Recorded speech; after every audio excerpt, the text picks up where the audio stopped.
What's poppin', y'all? This is Deidre with One Shot Game. You already know what time it is, and you know how the motto go. You get one shot at life, but a lifetime to learn all the game you need to make yourself a better person for whatever route you decide to take in life. Now, this video is gonna be around a very important topic to me. It's just basically life experience and things I had to go through, and the things that I've seen that you don't necessarily always communicate and tell people. I learned early on in life that some things is best just to keep to yourself.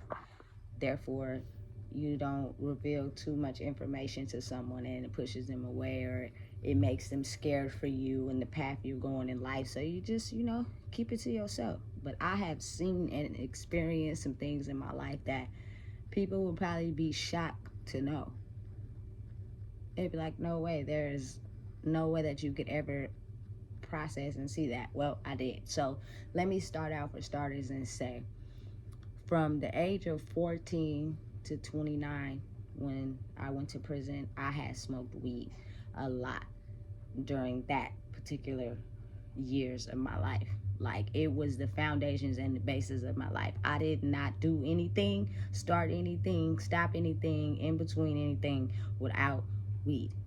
As bad as it is to say, like, usually when you're trying to find yourself is when it starts with the teenage years. That's when you're really, able to not have to be supported so much in the choices you decide to make, because you know right from wrong, you know how to dress yourself, you know how to, step out into the world and vibe with people, but you're still trying to find out who you are as a person. So going outside into the outside world and you see things can make you probably sometimes feel incapable or not confident. You take on maybe a particular mind stimulating thing because you're battling a lot of things.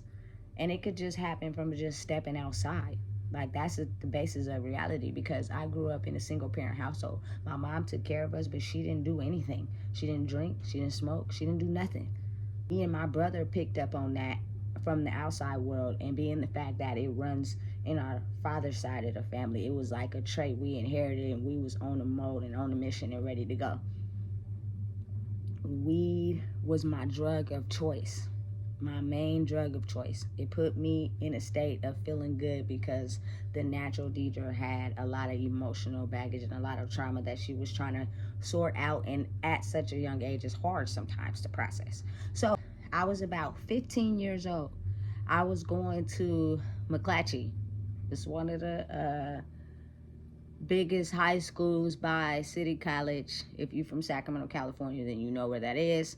And in my teenage years growing up, it was a lot of school parties and it was a lot of house parties. Of kids growing up, we was turned up. We was outside, we was functioning, we was rolling with the punches. Whatever the life was throwing at us, we was rolling with it. In those days, going to McClatchy, I think it was a little bit into building the light rail. The light rail in Sacramento has not always been there.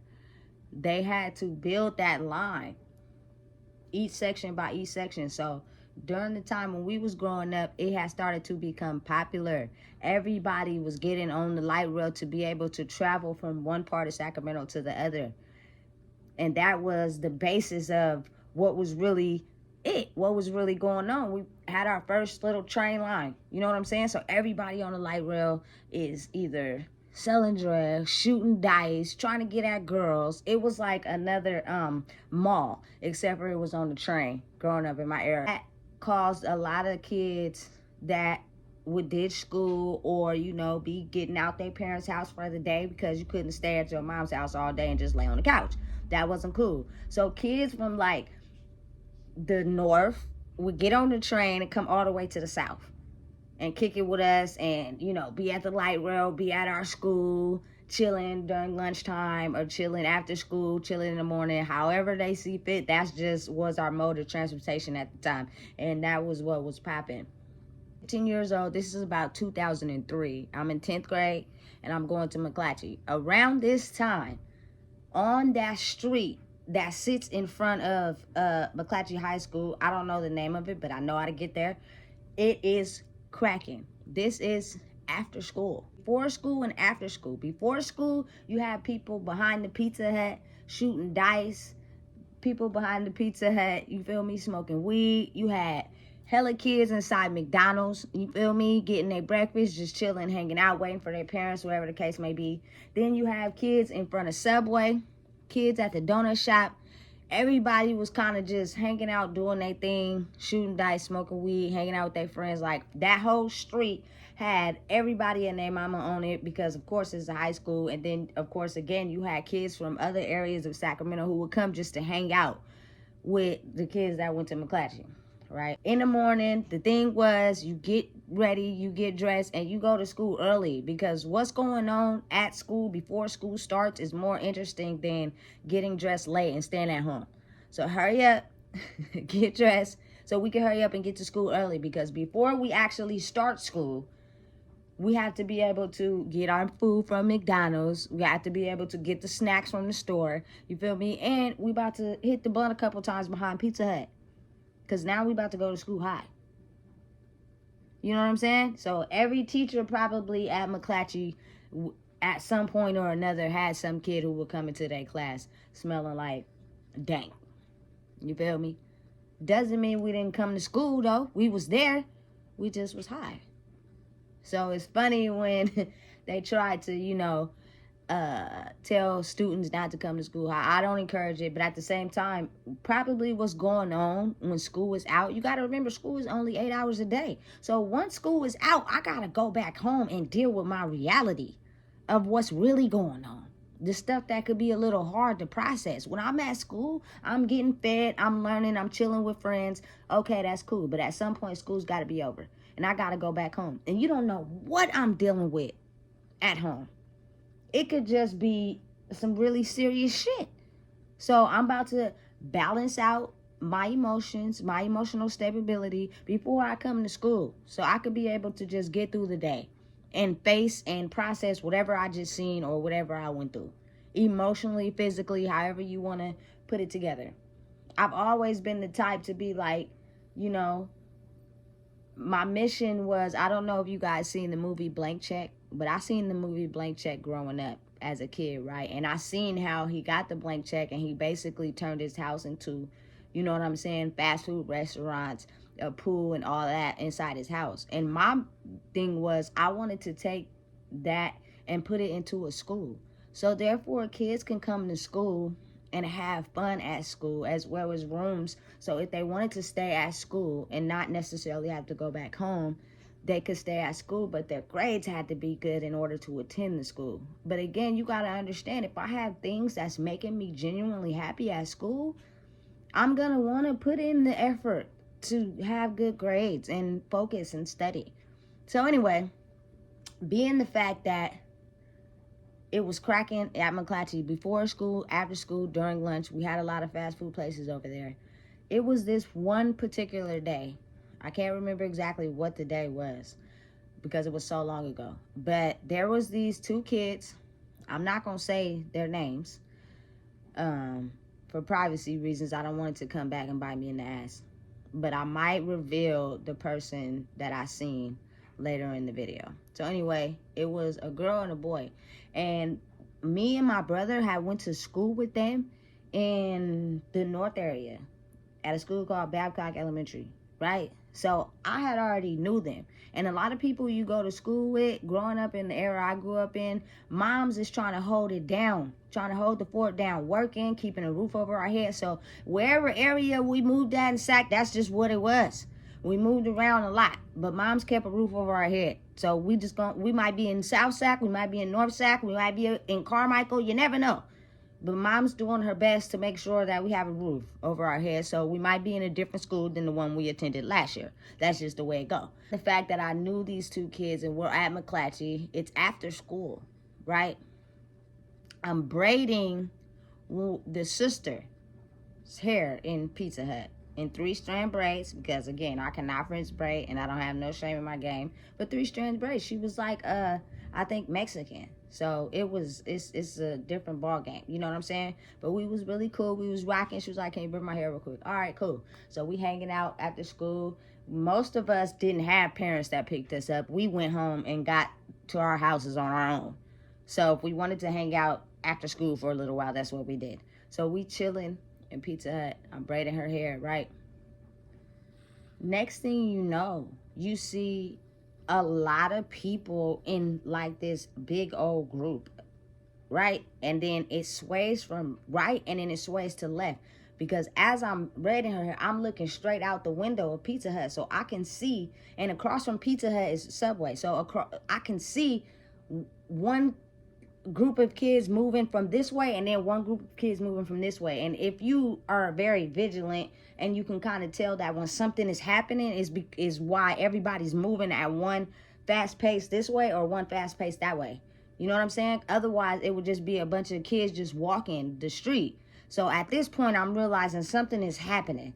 I don't know exactly what's happening, but something is happening. So probably like 5 minutes after that, a girl comes into Pizza Hut and says to the girl's hair I was braiding, they just shot your brother, right? So she's in a panic. She's in a disarray. She doesn't know what to do. She runs out. She goes across the street. I'm still stuck in Pizza Hut because at this point, I don't even know what to say or do. I'm still like in shock just because it doesn't have anything to do with me. But then why is it that it's the girl's hair that I seem to be braiding that this just happened to? You get what I'm saying? Probably like maybe 10 minutes after that, I decide to go outside. You can hear the cops, the ambulance, everybody is in the government official taking care of people is coming down the street. But before they come down the street, I managed to walk across the street, right? And as I walk across the street, I see this girl's brother slumped on the sidewalk with a bullet hole through his head. Blood is dripping down his head. His eyes are still open and he's blinking. But I think what's happening is his body is shutting down, but it has not shut down yet. So we looked each other directly in the eyes. And then the police come and say, everybody move, everybody move, everybody move. So then I back off from that location and I start walking towards where my house is. Mind you, I'm by myself, but I am fucked up. So I put my CD player on because when I was going to school in high school, I carried a CD player and I carried music at all times. You did not catch me without my CD player. I maybe might have had somebody else's CD player, but I had a CD player with some CDs. I put my music on and the walk from what I just seen to back home sat on my physical for so long that I didn't even really know how to process, but I smoked hella weed as soon as I got to the house. So when parents or anybody be like, dang, you smoke hella weed, that's the basis, and that's all you concerned about. It's not the weed itself that makes people addicted. It is the life circumstances that people see and the things they go through that they're trying to process hard as hell how to emotionally get through that. That was a very hard experience for me because I'd never seen that. I never thought I would see nothing like that in my life. This boy was probably 1 year older than me. I went to Babcock Elementary and we ended up at McClatchy. Y'all wasn't my friends, but y'all was acquaintances. You know what I'm saying? And then to see you on the sidewalk, body shutting down, becoming lifeless with a bullet hole through your head and hella blood dripping down. Mind you, when I get home, I didn't tell my mama this.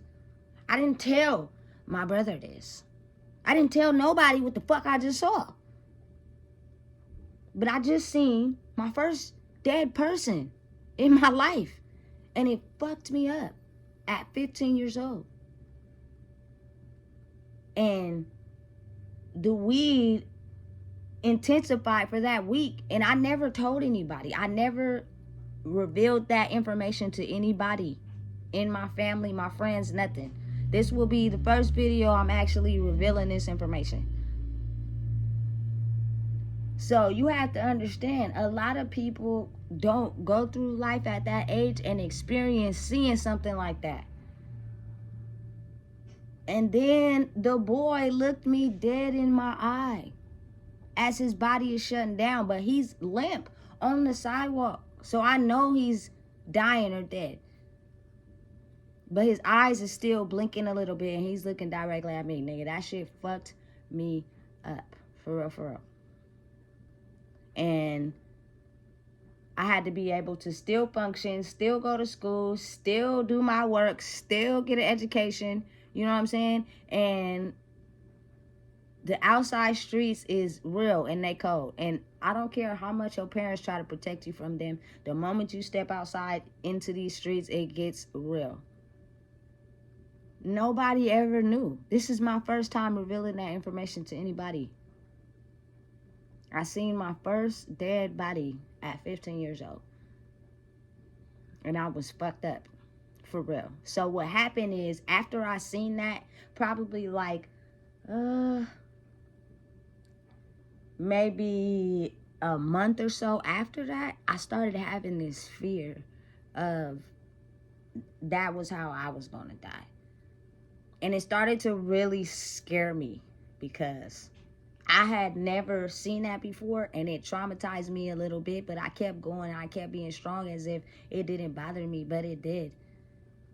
And so my mind started feeling like that is how I'm gonna die, and I'm getting scared because I don't want to die by a gun.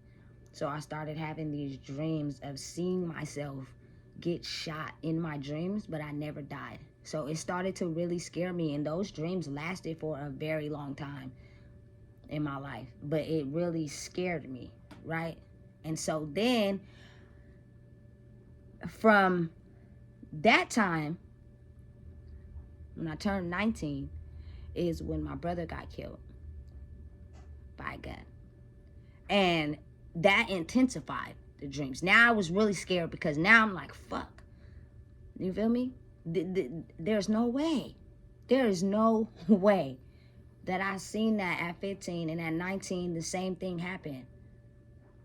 So the boy's name that got shot, you feel me? His name is Roberto Treadway. And they knew my brother, Tommy. So to be able to have that interaction with his sister Adriana, and then a few years later after that, my brother gets killed too. Like, the connection be so strong sometimes, it'd be like, what the fuck? You feel me? But sometimes people bypass that and they don't pay attention to it. But it really fucked me up. So from that point on, the dream started intensifying now. Every other one was, I feel like I was going to lose my life to being shot. Like, that shit really scared me for real, for real. But I never made anyone aware of this. I never told anybody about this. I never, brought it up to anyone because it was something I seen, I processed, and I had to get through.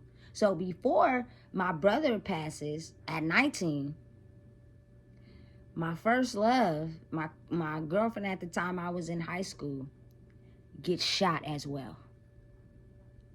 So I walked to UC Davis to see her hooked up to all type of tubes, like the thing in her mouth. Like, that shit freaked me out as well. I'm fucking freaked out at this point. Listen, y'all don't even understand.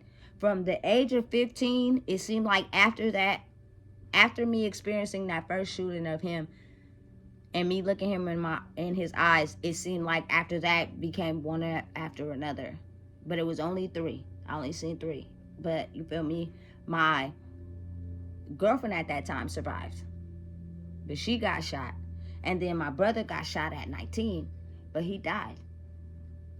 So my fear amplified in such a major way that in order for me to be able to just get through each day, I had to smoke the weed because the dreams were so strong that I would wake up and sweat some days, not even wanting to go to sleep because I'm scared. I'm petrified of this life event possibly happening to me. So Let me just smoke weed. Therefore, you don't dream. You go to sleep. You wake up. You don't know nothing. It's just life just be going and floating by. So if people really knew my life, they would understand. You feel me? It's not just, you feel me, the weed she was going through. This girl was going through a whole bunch of shit. Definitely. But again, nobody cares. Nobody cares to know. Everybody has struggles. So the best thing that somebody probably was going to tell you is get through it the best way you can. So everything is not meant to be revealed to everyone. But that played a big impact on my life and my future journey and what came after that event and the things that I seen and how I had to soak it in and be strong for that one event. And in turn, it happened to me again and it happened to me again. And I'm like, I at this point, I probably was shocked, in a state of shock.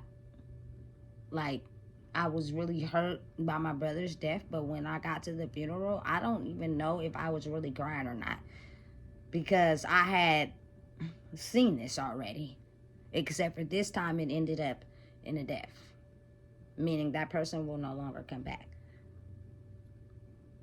As shocking as it is to understand and process, I don't think people really know what people go through, because we don't ask and we don't care to know. But it's crazy though, right? So never judge anyone by the cover. Never judge anyone for what you think they might go through, what you think you might understand, because you never really know unless they break down what exactly they have been through in life. Because there are certain things and certain events that people go through on their own and they don't reveal that to anyone. But you won't never know. You know how long I kept that in? From 15 until now. I've never told anybody about that. So you would never know. Can't nobody run back to you and tell you that they said I seen it? Nothing. Because I didn't tell nobody. But it fucked me up though. At 15 to see my first dead body all slumped like that. Man, if you don't know, I just told you. This is Deidre with One Shot Game, and I'm giving y'all some game so that y'all can better improve y'all life. Stop judging people. If you don't really know their story and you don't really know what they had to endure and you don't really know the circumstances and trials and tribulations that they had to get through, stop judging. Stop making people be who you want them to be and love them for who they are. If they don't fit your standards of where you're trying to go in life, you do not have to be their friend. You do not have to kick it with them, and you do not have to be around them. Remove yourself from the circle and hang around people that more fit you. But stop judging and talking about people, because it's not the way. We all had to go through a battle and a struggle at some point. So the best thing you can do is just try to be there to comfort and help someone out along the way. That's it. That's all. Let's stop judging, man. Make sure y'all like, comment, and subscribe.